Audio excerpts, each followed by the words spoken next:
Folks, welcome to the Prepared Homestead. This is Travis. Thank you all for stopping by to watch. It's a little chilly this morning. We got some snow yesterday. I know many of you did also. We actually didn't get too much here. It was just a light dusting. I saw some places in the Ozarks that actually got several inches. Here it was just a little dusting, and as you can see in the background, it is pretty much all gone. There's a little bit right there. But it's mostly all gone, but still quite cold. Today I want to talk to you about something that I'll be honest with you. It's one of my least knowledgeable areas of things that are going on in the world today. But I don't think it takes a genius to start see what's going on and kind of put one and one together and making two.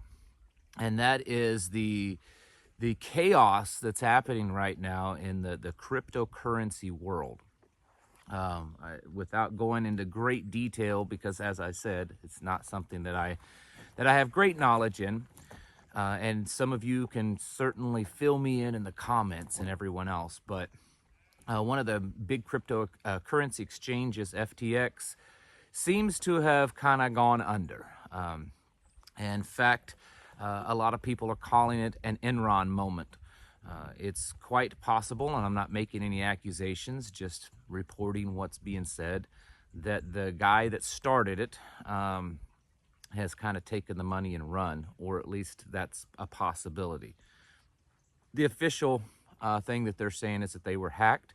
The fact is that there have been billions and billions of dollars, not just in this exchange, but in many others. That's just money, it's lost, money that's been gone.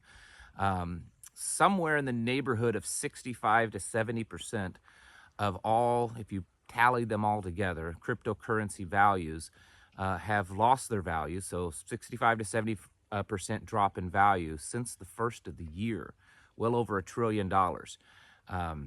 There are now calls from the Congress members, the SEC, the White House, on and on about how there needs to be more regulation.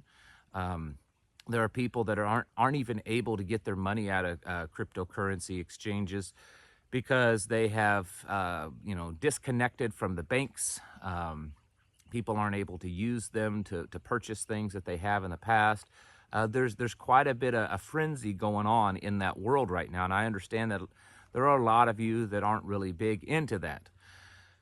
But I do think that it's, at least in my opinion, and again, this is a very uneducated opinion, is that we're seeing something happening. And I think we're seeing something happen to shift us in probably a fairly quick amount of time to a central bank digital currency. That is my opinion. And the reason is because the biggest problem that a digital currency is going to have, a central bank digital currency, is people accepting it over a cryptocurrency. If there's all these cryptocurrencies out there, and some of them in the past have appeared to be very stable and have the potential ability to be used as a digital currency, if those exist and they all appear stable and people use them, then a lot of people are going to say, well, why do we need a central bank digital currency? Why not use these? These are decentralized. They're not controlled. They're just much better for the individual. And in comparison, that is true. But what happens when they become unstable? When people are starting to lose billions of dollars? When you can't access your funds, then people are going to look at it and say, well, this is a good idea having this digital currency, but I don't like the fact that it's so unstable and that overnight I can lose all my money, or I may not even be able to access, my funds. And whether or not this is a controlled demolition of cryptocurrencies or not, I honestly, I can't say, and I'm sure many of you have strong opinions on that matter, and that's fine. We should. I think the thing is that we're seeing a shift happen, and it's happening quite rapidly. Most of this chaos has really taken place just in the last few days. You've got people that are the heads of these cryptocurrency exchanges that have literally fled the country because of of whatever reasons they have. In fact, the FTX, there's now suspicion, speculation, accusations that it's possible some of the money that has been sent to Ukraine to fund the war effort there was laundered through the cryptocurrency exchange and then came back to the United States in donations to the Democratic Party. I'm not saying for sure that's the case, but that is some accusations. And if you look at it, we're seeing we saw a rise in this over the last several years of people really drawn to the cryptocurrencies and their ability to be used and not tracked as easy. There's no control over them by governments as opposed to traditional currencies. And so there was a lot of people that were drawn to them. The problem has been, and that I've said all along, is that they're not as secure as you think. Just this past week, the U.S. government announced that they seized something like $3.6 billion in Bitcoin that was being used on the black market. We were told in the beginning that that was not possible with these cryptocurrencies, that you couldn't, they couldn't be tracked and that they couldn't be seized by governments, but apparently they are. Of course, there is a big transfer of wealth going on here. There's been a lot of millionaires and even billionaires made over the last few years with cryptocurrencies. Just regular individuals, college students, young people, that's gone from having nothing to having a lot because of this, and now that's a lot of people are losing that wealth. Well, it doesn't just disintegrate. It's kind of like the theory on an energy and mass. It doesn't just disintegrate. It doesn't become nothing. It goes somewhere. That wealth is being transferred somewhere, and it's out of your pockets and into other people's pockets. And so that's one thing, as using it as a great transfer of wealth. But I think we're also seeing this being set up to destabilize this cryptocurrency so that the Fed's new CBDC, their FedNow program, can move full throttle ahead.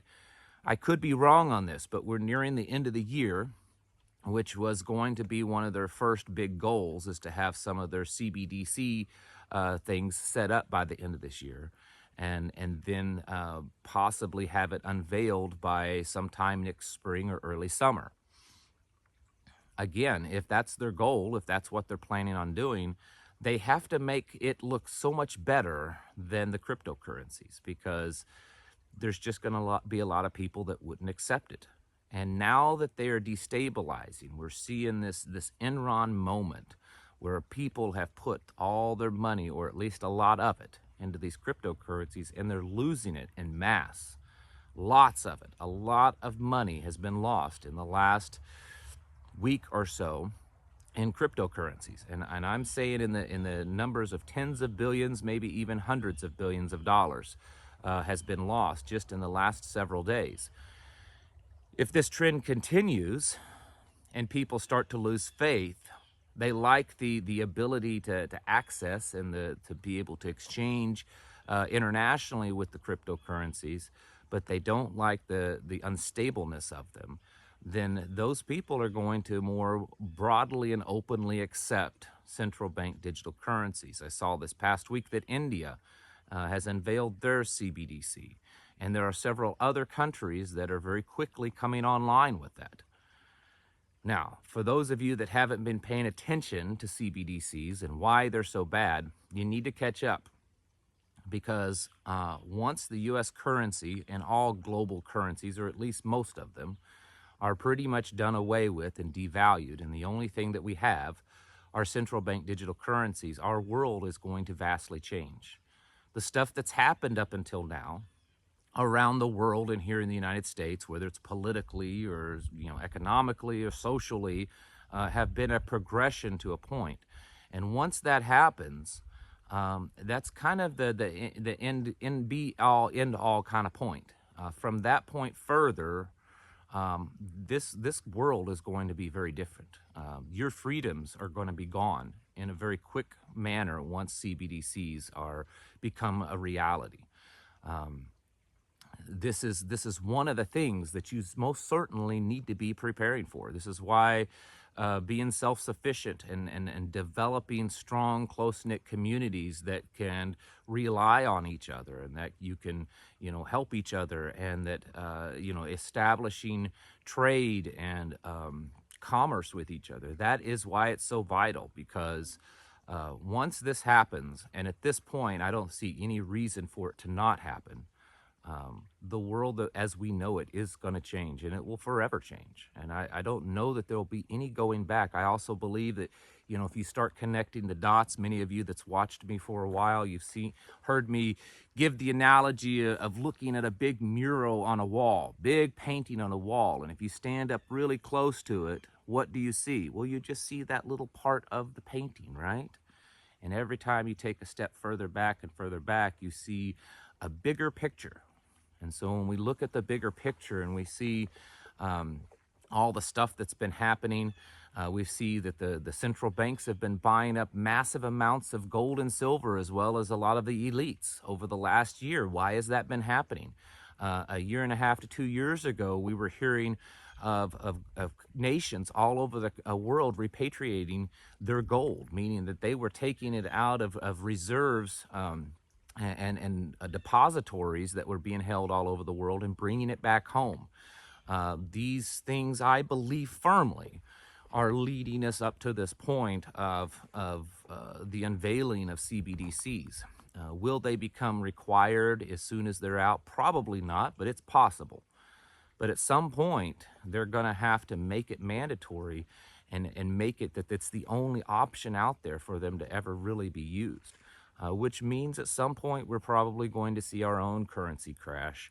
And many experts out there believe that is something that's happening, a slow process of that. With the amount of debt, you're looking at the bond market, you're looking at the dollar value itself, the US dollar value.